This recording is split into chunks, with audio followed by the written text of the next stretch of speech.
The night my mother pointed at the door and told me I was dead to her, it was raining. And not the cute movie kind of rain. The ugly kind. Cold. Loud. Mean. I was 16 years old, standing on the front porch of our perfect Portland home, holding one cheap suitcase that still had a broken zipper from freshman year tour. Inside that house, my family was finishing dessert. My mother had just told me, calm as a news anchor, "If you walk out that door with that baby inside you, don't ever come back." And I walked. You know what's wild? For years, I thought that was the worst night of my life. Turns out, it was the night my real life started, but I didn't know that yet. Back then, I was just a scared sophomore from St. Catherine's Academy who had 2 pink lines on a pregnancy test and parents who cared more about reputation than reality. My name is Alina Whittaker. And 20 years ago, my parents erased me. On paper, we were everything a Portland church family was supposed to be. My dad, Gregory Whittaker, owned a respected real estate law firm downtown, the kind with mahogany desks and framed degrees and clients who wore Rolexes. My mom, Vanessa Whittaker, ran the PTA like it was Congress. My older brother Ethan was in dental school. Golden child, future provider, family legacy. My sister Mallory was studying education. Polite, predictable. And me, I was the late surprise. The child my mom had at 35 when she thought she was done. She used to joke about it in front of her friends. God had other plans. But it never sounded like gratitude. It sounded like inconvenience. I met Jaden Morales at the Multnomah County Library. He went to Roosevelt High Public School, which, in my parents' world, might as well have been prison. He worked at his uncle's auto shop after school, Grace under his nails. Softest smile I'd ever seen. He was the first person who ever asked me, "Are you okay?" and actually waited for the answer.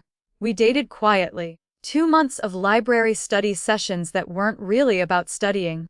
And then one day in October, I found myself in a Chevron gas station bathroom staring at 2 pink lines that changed everything. I remember whispering, "Oh my God." Like maybe he'd undo it. He didn't. When I told Jaden, he didn't flinch. He just held my face and said, "Okay. We'll figure it out." He was 17. We had 212 between us, and absolutely no idea what we were doing. I made the mistake of telling my parents at Sunday dinner. Never drop a bomb during roast beef, by the way. My dad was complaining about zoning permits. My mom was talking about the Christmas charity gala. I cleared my throat. I'm pregnant. You ever watch a glass shatter in slow motion? That was my mother's wine glass. My father didn't even blink. Who's the father? His voice wasn't angry. It was clinical. Jaden Morales. What does his father do? He doesn't have one? Silence. Then my dad leaned back. You will not be keeping it. Not? Are you okay? Not? What do you need? Just a decision, like I was a case file. I'm keeping my baby? I said. My mother stood up so fast her chair scraped the hardwood. If you do this, Alina, you are no longer our daughter. My brother stared at his plate. My sister looked like she wanted to disappear, and my father said the line that still echoes in my head 20 years later. Reputation takes decades to build and minutes to destroy. Apparently, I was the minutes. By 9:12 p.m. my suitcase was packed. By 9:18 my mother opened the door. By 9:19 she pointed outside. It was raining, hard. I remember thinking, they didn't even wait for it to stop. I walked down the driveway alone. And no one followed. Jaden picked me up from the gas station. He wrapped his hoodie around my shoulders.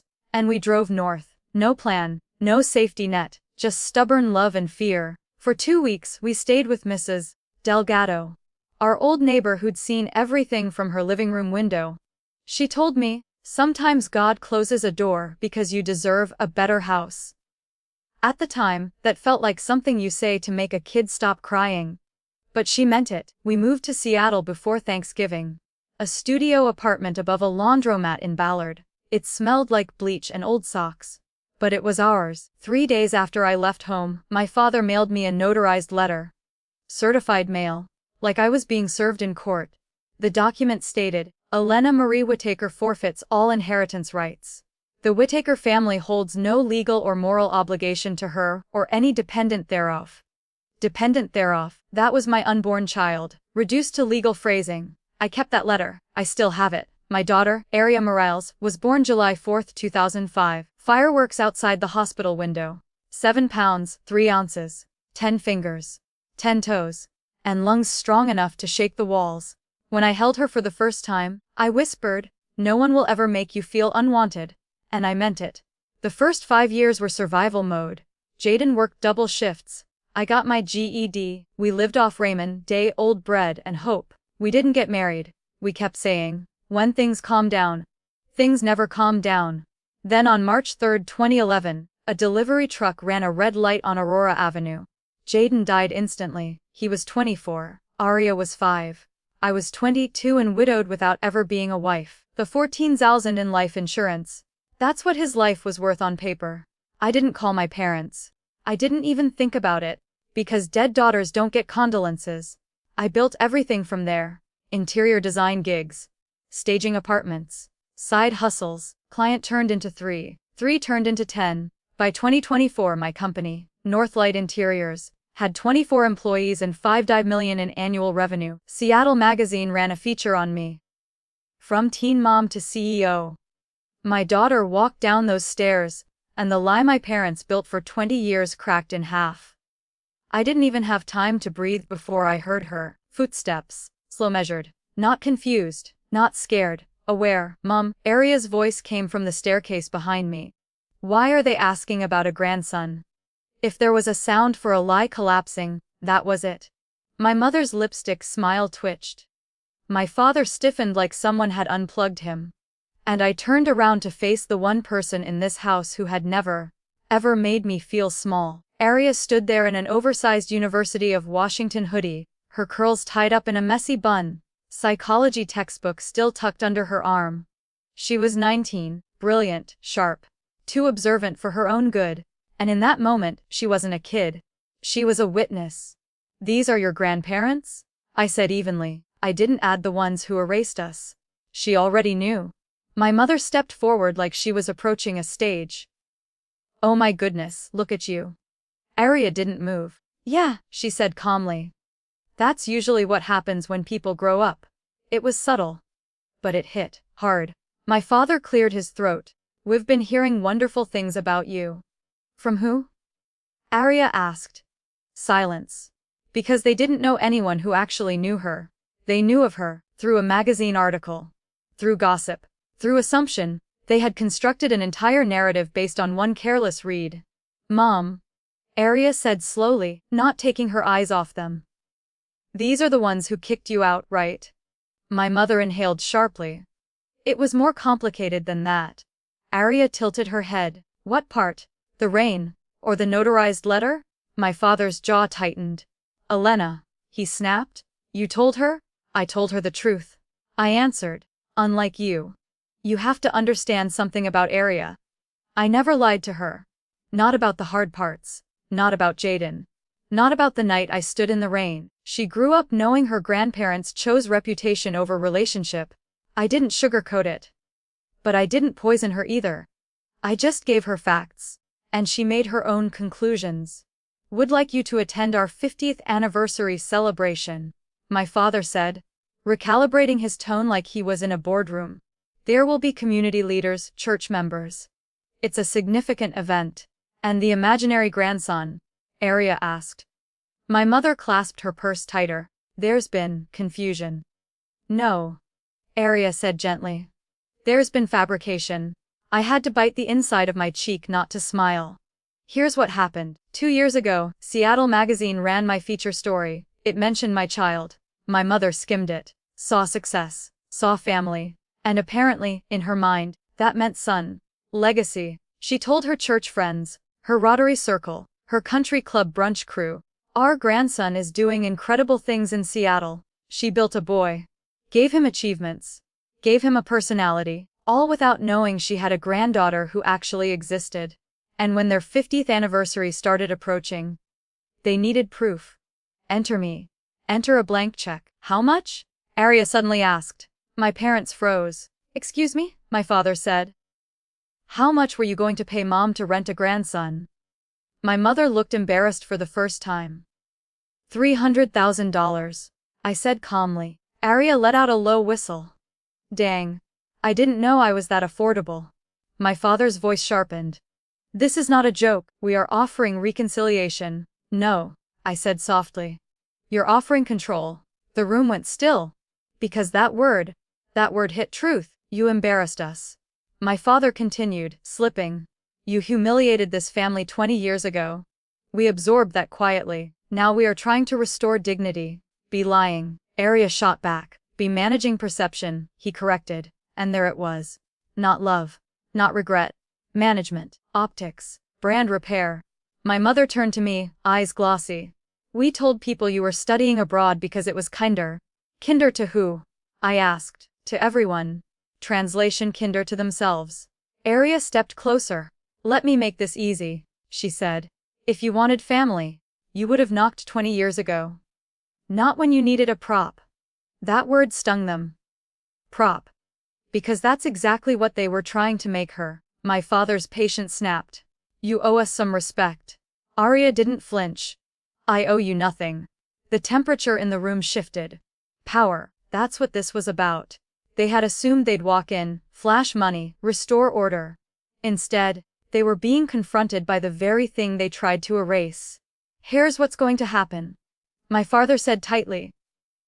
The party is in 10 days. We expect an answer by Monday. If you decline, we will be forced to correct the narrative ourselves. There it was. The threat, subtle, polished, but real. You try contacting my daughter behind my back, I said quietly, and I promise you, the only narrative that will exist is the truth. He held my gaze, testing, calculating. Then he nodded once. We'll be in touch. And just like that, they walked out of my house. Again. Only this time, I wasn't the one standing in the rain. The second their Mercedes disappeared around the corner, Arya exhaled. Okay. That was insane. I laughed for the first time that night. Welcome to the Whittaker experience. She sat beside me on the couch. You're not considering it, right? I didn't answer immediately, because here's the thing. Part of me wanted to slam the door forever. But another part, the 16-year-old version of me, she wanted a microphone, she wanted witnesses, she wanted someone, anyone, to say, that was wrong. What are you thinking? Arya asked softly. I'm thinking, I said slowly, that if they want a stage. She raised an eyebrow. We might give them one. Her eyes lit up. Oh. Yeah. Oh. That night, I pulled out the fireproof box from the back of my closet. The letter. The notarized signatures. The time-stamped cruelty. Arya sat beside me on the floor reading it carefully. They really wrote no moral obligation, she whispered. Yeah. She looked up at me. Do you want revenge? I thought about it. No. I said honestly. I want truth. And truth hits harder than revenge ever could. But what we didn't know. By morning, the situation was about to get bigger. Because someone else from my past was about to call. And he had information that changed everything. The last person I expected to call me was my brother. I stared at the Oregon area code lighting up my phone like it was a ghost from 2004. I almost let it go to voicemail. Almost. But something in my gut said, pick it up. Hello. A pause. Then a voice I hadn't heard in 20 years. Elena, it's Ethan. My older brother. The golden child. The one who stood upstairs that night while I stood in the rain. For a second, I couldn't speak, because memory doesn't fade, it just waits. I figured, I said finally. Another pause. Heavy. Breathing on the other end. I don't really know how to start this. You could try with I'm sorry. I said evenly. He exhaled shakily. Yeah, I probably should. If I'm being honest. I thought I'd feel rage hearing his voice. Instead, I felt something worse. Disappointment, not sharp. Just deep. You saw it? I said quietly. That night. Yes. You didn't come downstairs. No. Silence stretched between us like it had for 2 decades. I was a coward, he admitted. The word hung there. Coward. He said it so plainly it startled me.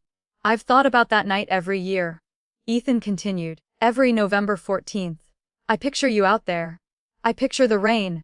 I picture doing nothing. You did do something. I corrected. You stayed silent. He swallowed.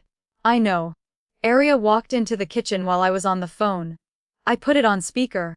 She deserved to hear this. I'm not calling to defend Mom and Dad, Ethan said quickly. What they did was wrong. Wow. Arya muttered. We're using the R word now. He laughed softly, nervous, uncertain. You must be Arya. I must be, she replied dryly. There was something awkwardly beautiful about that moment.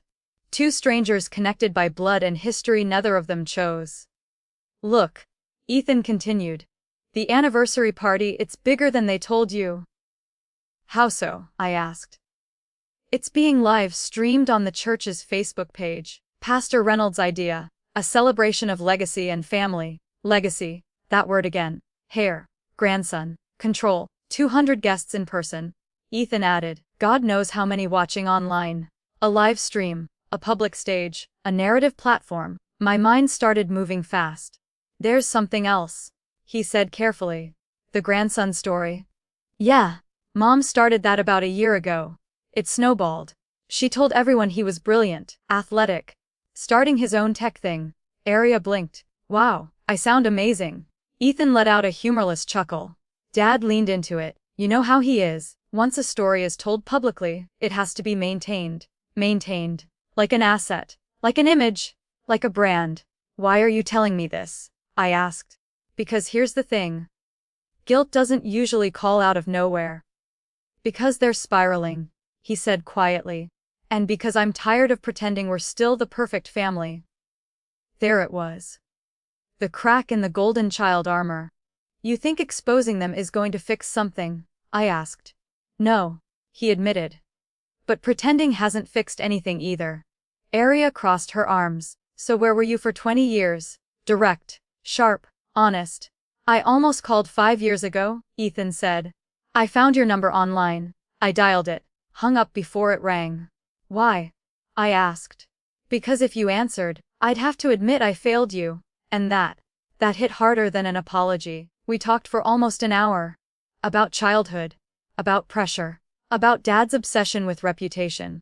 About Mom's need for public approval. You were always the one who questioned things. Ethan said softly. And they didn't know what to do with that. No. I replied. They knew exactly what to do. Remove it. After we hung up, the house felt different. Charged. Arya sat across from me at the kitchen island. Well, she said slowly, this just went from messy to viral. She wasn't wrong. Live stream. Community leaders. Church members. Legacy speeches. And an entire imaginary grandson. If I showed up, it wouldn't just be awkward. It would be explosive. Mom. Arya said carefully. If you go, you can't go halfway. She was right again. You don't walk onto a stage like that with half-truths. You either validate the lie, or you dismantle it. That night, I opened the fireproof box again. The notarized letter, the legal phrasing, no moral obligation. I took pictures of every page, uploaded them to cloud storage, made copies, evidence, because here's the thing about truth, it's stronger when documented. Then I made one more call. Mrs. Delgado, Elena. Honey. Her voice still had that same warmth from 20 years ago. I need to ask you something about the night I left. She didn't hesitate. I remember every second. Do you still have the old security camera footage? A pause. You think I delete things? I taught 3rd grade for 35 years. 20 minutes later, my email pinged. Grainy footage. November 14, 2004. 9:19 p.m. 16-year-old me standing in the rain with a suitcase. The Whittaker house visible behind me. Timestamp clear as day. Proof. I stared at that image for a long time, not with sadness, with clarity, because for 20 years, that moment lived only in memory. Now, it was evidence. The next morning, my father called. No greeting. We need your answer. About the performance. I asked. This isn't a performance. It's a production, I corrected. He ignored that. The offer stands. $300,000. Full reinstatement in the family trust. Money. Always money. You disinherited me, I said calmly. You wrote no moral obligation. We were protecting the family. You were protecting your image. Silence. Sharp. Cold. If you don't cooperate, he said carefully, we will clarify the story publicly. There it was again. The threat. We can reach out to your son directly if necessary. My what? Your child. I let the quiet stretch. Try it, I said softly, and see what happens. He hung up. Arya walked into the room. He threatened you, didn't he? Yeah. She smiled slowly. Good. I raised an eyebrow. Why good? Because now we don't just have truth, she said. We have motive. And she was right. They weren't reaching out for reconciliation, they were scrambling to contain damage. And containment makes people sloppy. That evening, I poured myself a glass of wine and stared out at the Seattle skyline. 20 years ago, I was a kid in the rain. Now, I was a CEO with receipts. And a daughter who wasn't afraid of confrontation. Are you scared? Arya asked quietly. Yeah, I admitted. Good, she said. That means it matters. The anniversary party was in 7 days. 200 guests, a live stream, a fabricated hair, and parents who thought they could buy silence. They didn't know yet. But I had decided something. If I showed up, I wasn't coming quietly. I decided to crash their fairy tale. But I wasn't going in as the villain. I was going in as the truth. And truth doesn't need a script, it just needs a microphone. 7 days. That's how long I had to decide whether I was going to let my parents keep controlling the narrative of my life. Or finally take it back. 7 days to either ignore them. Or detonate the lie they'd been feeding to Portland's elite for a year. Because make no mistake, this wasn't just about me getting pregnant at 16 anymore. This was about an entire fictional grandson.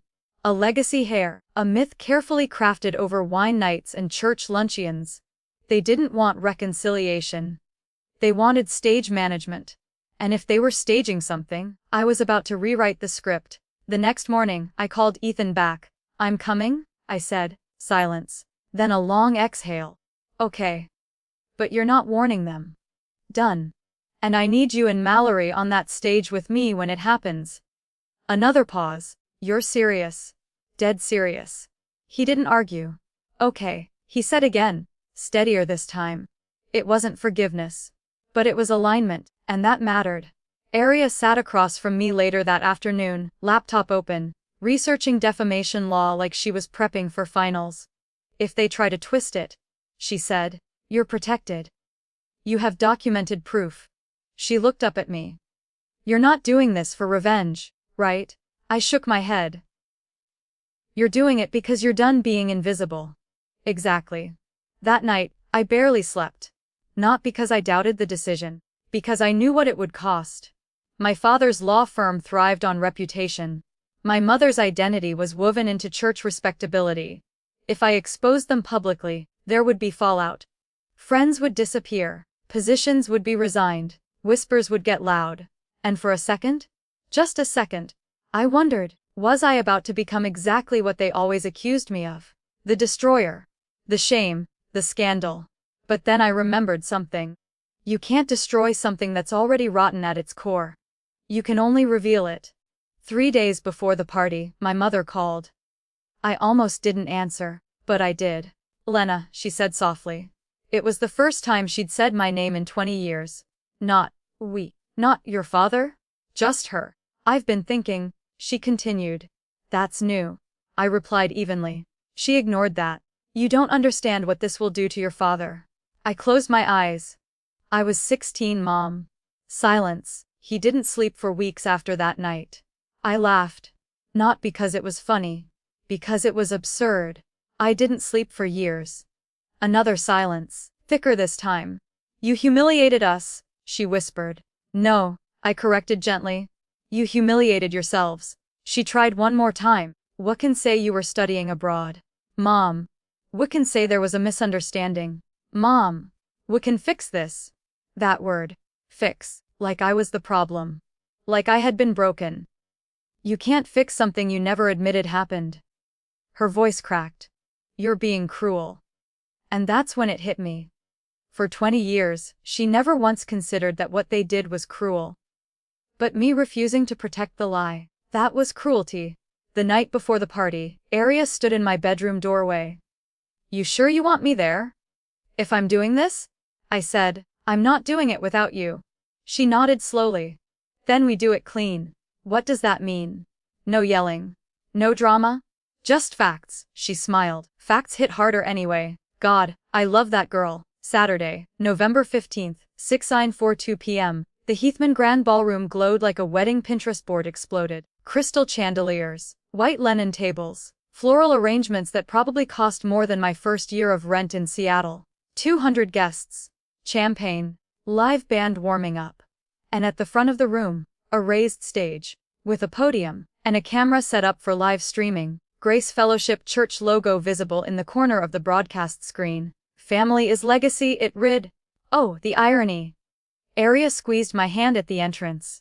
You ready? No, I admitted. She grinned. Perfect. We walked in, and heads turned. It wasn't dramatic. Not movie level. Just subtle recognition. Whispers spreading like static.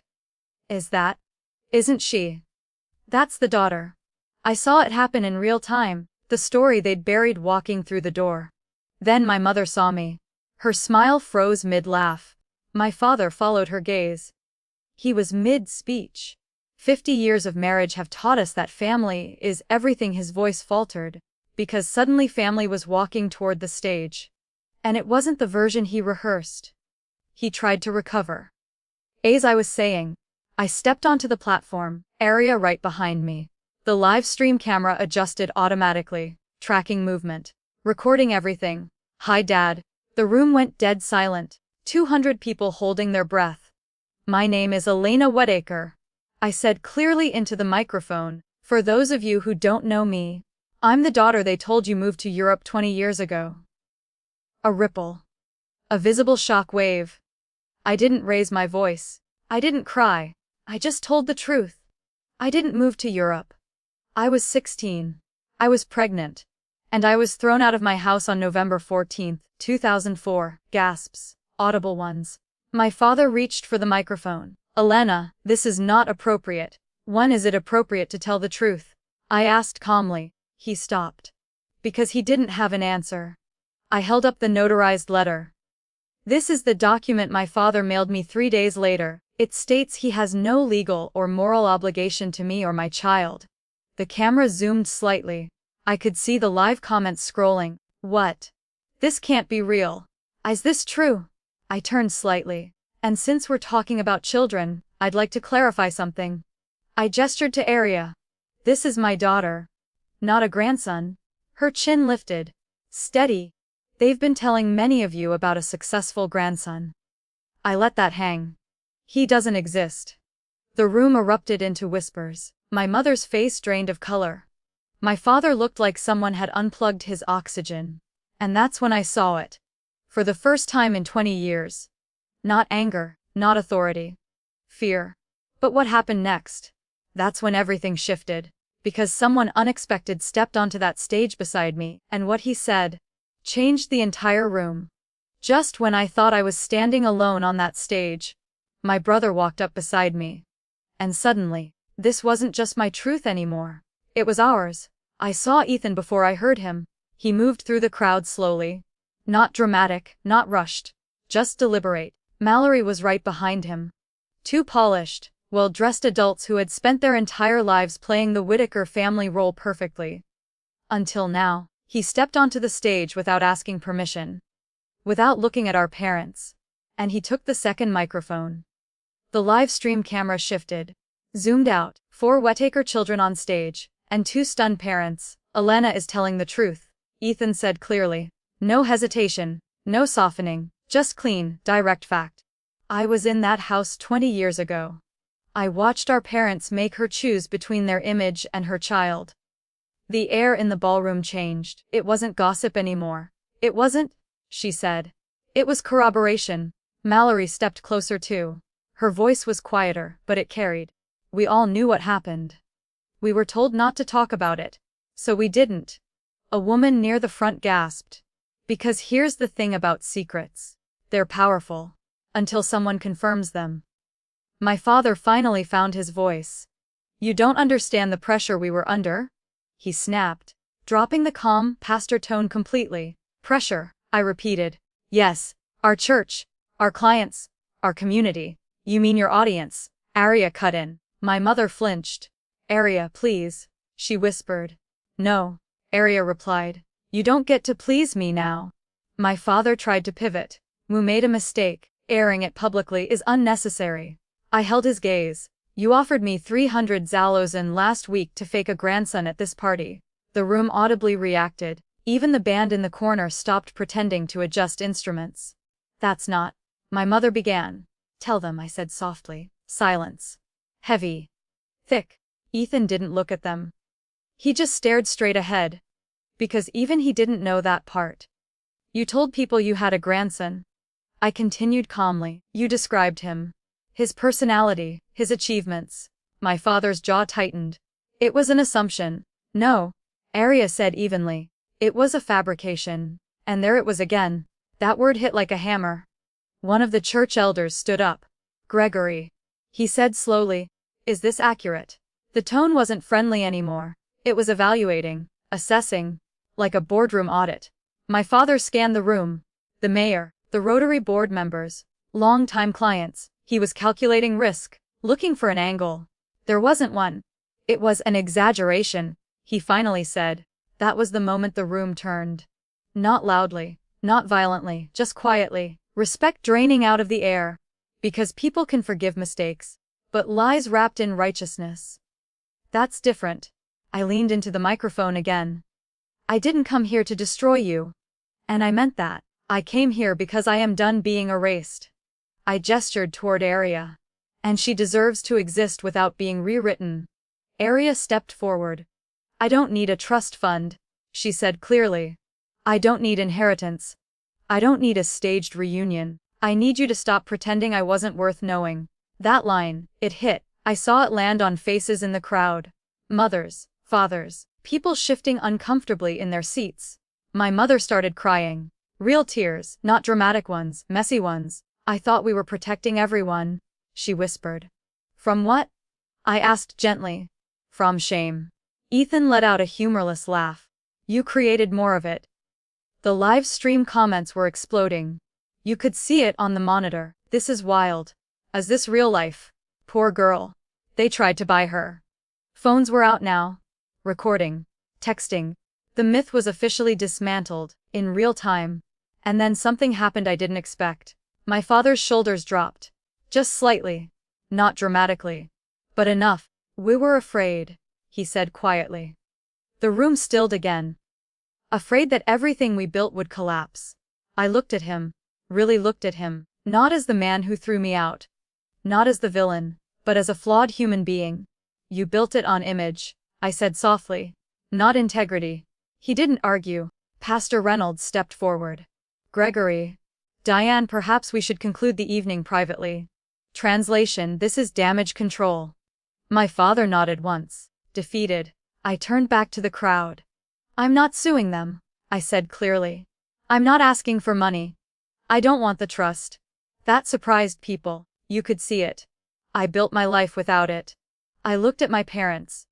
"But if you ever lie about us again, if you ever try to rewrite her existence again..." I tapped the notarized letter lightly. "I will release everything." Not a threat, a boundary. And then, we walked off the stage, not rushed, not chased. Just done. But as we reached the ballroom doors, my mother called out my name. "Elena." I stopped. Turned slowly. She looked smaller than I'd ever seen her. "What now?" she asked. Not angrily, not defensively. Just lost. And for the first time in 20 years, I didn't have a rehearsed answer. Because the truth is, exposing something doesn't automatically heal it. It just ends the pretending. And what comes after that is messy, complicated, unscripted. Outside, the November air hit cold and sharp. Arya grabbed my hand. "Are you okay?" I exhaled. "I don't know yet." Behind us, we could hear raised voices. People leaving early. Damage unfolding. Reputations shifting. Consequences activating. But something else was happening too. Freedom. The kind that feels terrifying and light at the same time. Then my phone buzzed. Nonstop notifications, messages, mentions. The live stream clip had already been screen recorded, shared, posted. And within minutes, it was spreading. Fast. Faster than my parents could contain. Faster than any private apology could fix. And by morning, this wasn't going to be a church scandal. It was going to be something much big. By sunrise, the truth wasn't just in that ballroom anymore, it was everywhere. I woke up at 5:12 a.m. to my phone vibrating like it was possessed. Notifications, texts, emails, missed calls. For half a second I forgot. Then it hit me. The stage, the microphones, the live stream. Oh, right. I reached for my phone and opened Instagram first. Big mistake. The clip was already there. 37 seconds of me holding up the notarized letter. Arya standing beside me. The caption read, "Woman exposes parents' 20-year lie at anniversary party. 40,000 views. In 6 hours." I sat up in bed. "Mom." Arya's voice came from the hallway. She walked in holding her own phone, eyes wide. "Yeah," she said softly. "We went viral." By 8:00 a.m., the number had tripled. Someone had uploaded the full 5-minute segment to TikTok. Then YouTube. Then Facebook. The comments were a tornado. "Protect that daughter at all costs." Her calm delivery. Ice cold. Parents thought they could buy silence.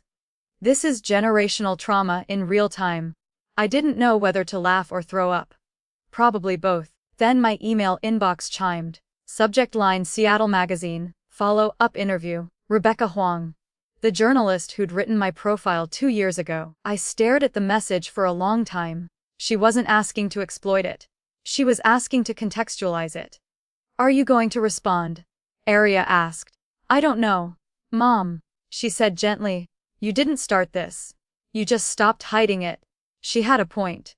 By mid-morning, Ethan called. "Okay," he said without preamble. "It's chaos." "How bad?" "Dad resigned from the church board this morning." That was fast. "Rotary Club emergency meeting tonight. And 2 clients pulled retainers already." There it was. The fallout. Not dramatic flames, just slow structural cracking. "And Mom?" I asked quietly. A pause. "She hasn't left the bedroom." I swallowed. Because here's the complicated part. I didn't hate them. I resented them. I carried scars because of them. But I didn't wake up hoping to ruin their lives. I woke up wanting to exist honestly. The consequences. They belonged to them. Around noon, my father called. I debated letting it ring. I answered. He didn't yell. He didn't threaten. His voice sounded older. "It's everywhere," he said. "I know. You've made your point." I almost laughed. This wasn't about making a point. It feels punitive. "No," I said calmly. "It feels overdue." Silence. Long. Heavy. "You don't understand what this costs." I closed my eyes. I was 16. That was it. That was the whole answer. Just breathed. Then hung up. Arya sat beside me on the couch afterward. "You okay?" "Yeah." "You don't sound okay." I exhaled. "It's weird." "What is?" "Winning something you never wanted to fight." She leaned her head on my shoulder. "Maybe it's not winning," she said softly. "Maybe it's balance." By evening, national outlets were picking it up. Not front-page headlines, but trending stories. Design CEO confronts estranged parents on live stream. Family secrets exposed at anniversary gala. The narrative wasn't cruel. It wasn't sensational. It was curious, empathetic, focused on boundaries. That surprised me. And then something unexpected happened. The emails shifted. They stopped being gossip. They became confessions. "I haven't spoken to my mom in 10 years. Watching you helped. I was disowned at 18. Thank you for saying it out loud. You didn't scream. You didn't attack. You just told the truth." That mattered. I read them slowly. Because for 20 years, I thought my story was isolated. Turns out, it wasn't rare. It was common. Just quiet. That night, I sat alone in my office. City lights glowing outside the window. Phone finally silent. And for the first time since the party, the adrenaline wore off. And what replaced it wasn't triumph. It was grief. Because exposing something doesn't magically erase the wound. It just validates it, and validation can hurt. I found myself thinking about that night in 2004. The rain, the suitcase. My mother's finger pointing toward the street. If she had walked outside 5 minutes later. If she had called me back. If she had chosen differently. Would any of this exist? Probably not, and that's the strangest part. The business. The resilience. The independence. All built on abandonment. Pain is a brutal architect. But it builds strong structures. Around 11:30 p.m., my phone buzzed again. A text from an unknown number. I almost ignored it. Then I opened it. It was my mother. Just 3 words. I watched it again, no accusation, no defense. Just that. I stared at the screen, didn't respond. Not yet. Because here's what I was learning in real time. Boundaries don't mean silence. But they also don't mean immediate reconciliation. They mean space. And space is uncomfortable for people who are used to control. The next morning, Aria walked into the kitchen with coffee and a half smile. So? She said lightly. What happens now? Good question. The lie was exposed. The stage moment was done. The world had moved on to the next trending story. But our family was still sitting in the aftermath. And that's when I realized something. The party wasn't the climax. It was the catalyst. Because the real confrontation was still coming. And it wouldn't happen in a ballroom. It would happen face to face. No audience, no applause, just truth. And this time, there wouldn't be microphones. Only choices. 3 days after the world watched my family fall apart, my mother showed up at my front door. No text. No warning. Just a knock, soft, uncertain. The kind of knock you make when you're not sure you're welcome. I opened the door expecting a package. Instead, I saw Diane Whittaker. Perfectly styled as always, except not perfectly. Her mascara was smudged, her posture slightly collapsed, and for the first time in my life, she looked small. Hey Elena, she said. Not sweetheart. Not honey. Just my name. Like she was meeting me for the first time. For a split second, I considered closing the door. Not out of cruelty, out of self-preservation. But then I remembered something Aria said. You don't scream. You don't attack. You just tell the truth? So I stepped aside. Come in. She walked into my home slowly, eyes scanning the space, the hardwood floors, the framed design awards, the family photos, me and Aria at Disneyland, me and Aria at her high school graduation, me and Aria on a messy road trip to Sedona, laughing in a dusty gas station parking lot. A life, a full one. Without her. She stopped in front of a photo of Aria at prom. That's the dress you designed? She asked softly. Yeah. She nodded. It's beautiful. There was no sarcasm in her voice, just observation. And something else. Regret. We sat at the kitchen table. Neutral territory, no raised voices yet. No audience, just us. I didn't come to argue, she began. That's good, I replied evenly. I'm not interested in that. She folded her hands. I came because I need to understand something. I waited. She swallowed. Why did you say he didn't exist? There it was. The line that confused the internet. The sentence that made headlines. They begged for my son. He didn't exist. I leaned back in my chair. You really don't know? She hesitated. I assumed there was a boy. Because you wanted one. Her eyes flicked up. Yes, I said gently. You did? She stiffened slightly. We would have accepted any child. I raised an eyebrow. Would you? Silence. She looked down at her hands. Because here's the truth she didn't want to admit in their world. Sons carried legacy. Sons inherited businesses. Sons upheld names. Daughters were softer assets. Social ones, marriages, appearances. And when I got pregnant at 16, they weren't afraid of a baby. They were afraid of optics. You told people you had a grandson. I continued calmly. Not a grandchild. She didn't argue. Dad described him. I added. His athletic talent, his leadership skills, his future. Her shoulders sagged. We thought, maybe if there was a boy, it would make it easier. For who? For everyone. I let out a quiet breath. There was never a boy. Her face went pale. What do you mean? And this is the part I've never told publicly. Not the reporters. Not the viral comments section. Just Aria. I found out at 12 weeks. I said quietly, the baby was a girl. My mother's breath hitched. We didn't know that, she whispered. No, I said. You didn't, because you never asked. She covered her mouth. For 20 years, she built a fantasy around a grandson who never existed. Because the real child, the one they discarded, didn't fit the image. She wasn't a secret, I said softly. You just refused to see her. Tears slid down her face. Not dramatic, not manipulative, just human. I was scared. She admitted. Of what? That your life would be ruined. I laughed quietly. It was. For a while, that part was honest. The couch surfing, the double shifts, the ramen dinners, The panic attacks at 2 a.m., it wasn't inspirational montage stuff. It was brutal. And yet, she whispered, looking around my kitchen, "You built all this?"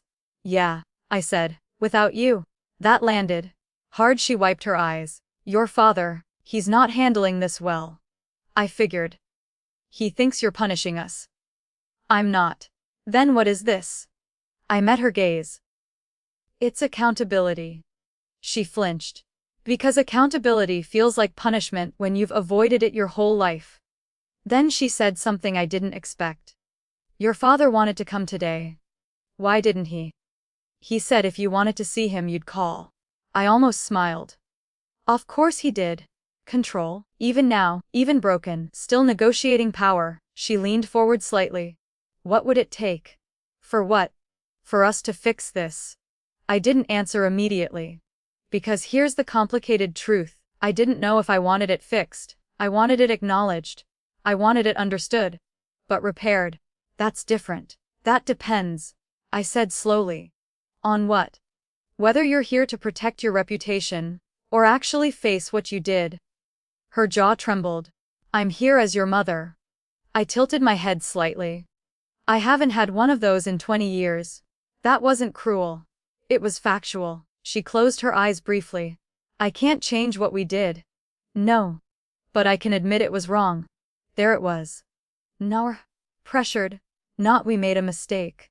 Wrong. Simple. Heavy. And for the first time, it felt real. But just as something fragile started to shift, my phone buzzed on the counter. I glanced at it. And froze. It was Ethan. 3 missed calls. And a text.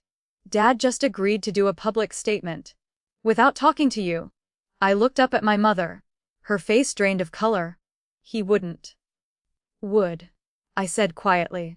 Because if there's one thing Gregory Whittaker loved more than control, it was narrative. And if he was about to spin this story his way, then the next confrontation wouldn't be private.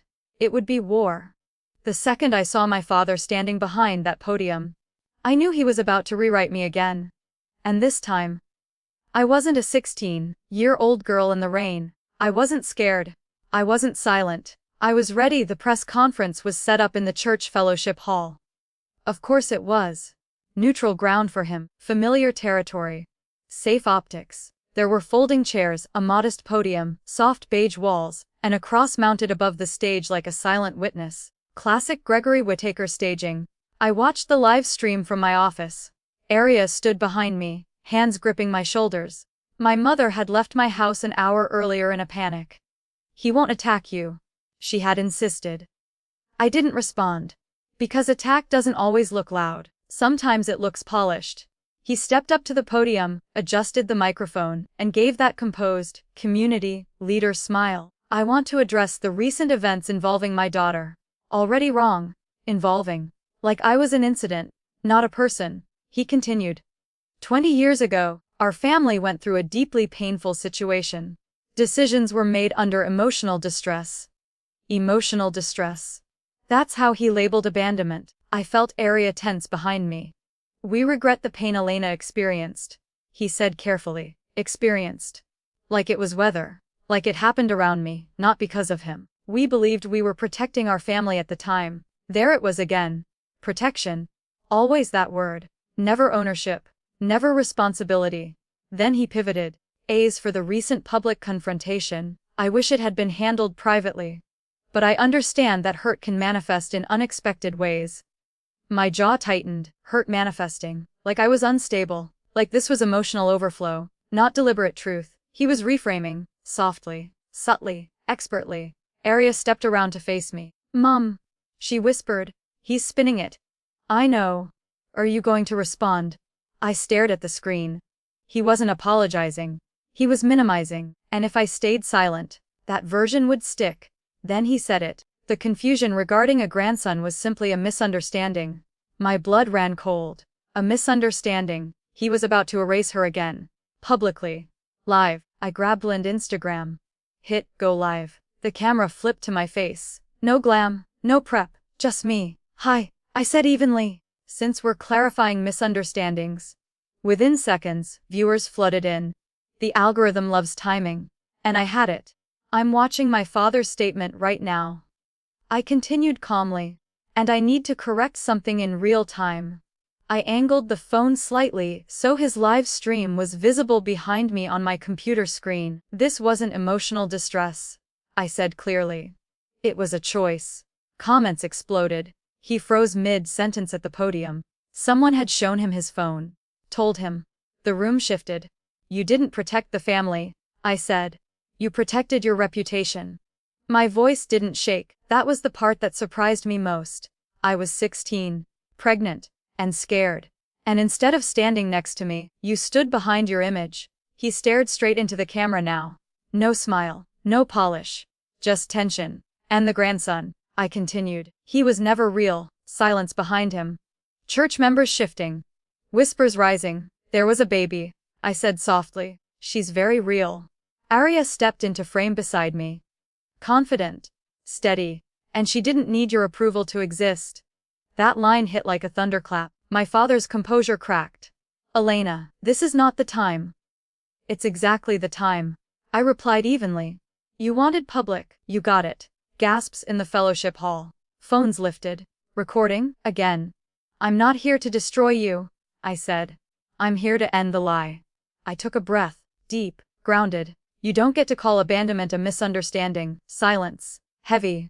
Unavoidable. And you don't get to rewrite my daughter into a grandson to make yourself more comfortable. For a moment, nobody spoke. Not me. Not him.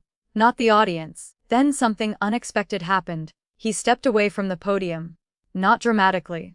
Just stepped back, like the weight of the moment finally exceeded his ability to perform. My mother appeared at the edge of the frame behind him. Tears visible. No stage makeup left. Just truth. He looked straight into the camera. At me. At the world.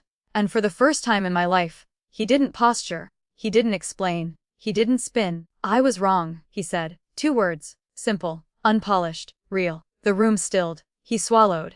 I chose my reputation over my daughter, and I was wrong. I didn't breathe. I couldn't.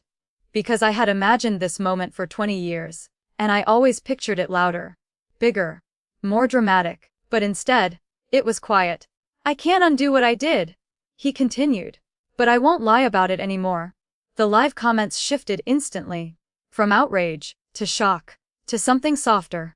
Accountability changes the air. You can feel it. I ended my live stream, not because I was overwhelmed, but because it was done. The truth was out. Unedited, uncontrolled, unknown by anyone except the people who lived it. Arya hugged me from behind. You okay? She whispered. I exhaled slowly. Yeah. And this time, I meant it. A week later, the headlines faded. The internet moved on. As it always does. My father stepped down from 2 boards voluntarily. My mother began therapy. Ethan and Mallory started calling more often. Not to gossip. Just to talk. And me. I didn't suddenly become a Hallmark reunion story. We're not doing weekly family dinners. We're not pretending the past didn't fracture things. But we are doing something different. We're telling the truth. Even when it's uncomfortable. Especially then. Last night, Arya and I sat on the porch with takeout and cheap sparkling water. She bumped her shoulder against mine. You know, she said casually. I'm kinda glad they thought I was a boy. I raised an eyebrow. Oh yeah. Yeah. She grinned. Because imagine how disappointed they must be now. I laughed. Full. Unrestricted. Free. Here's what I've learned: being erased hurts. But rewriting yourself, that's power. I was never the shameful chapter. I was the truth they were afraid to print. And now, it's permanent, uneditable, and finally mine.